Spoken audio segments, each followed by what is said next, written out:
Arui irehavo ini nasake jilahi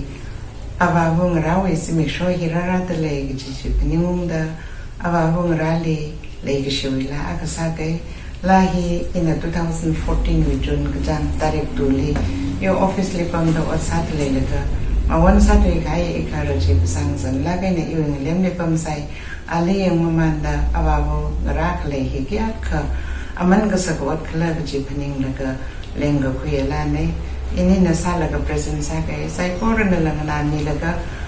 tamkui ka typing nila tamkui laga lahi sa se lahi siya laga awabong ra sai kora na lang ichichawi shumpo ichawi nam ra prebong ra limata may da yang kamiya yang kataya shum awabong sarano kala naong ra awabong ra sai kora nila awawi hikiya ka aman sa kalagji paning kui laga vreli ning siya nang soda matalak ay na saming rokta Jingri aina yung halak ay nang sob pa masyong kung sasarano pa ini wishne.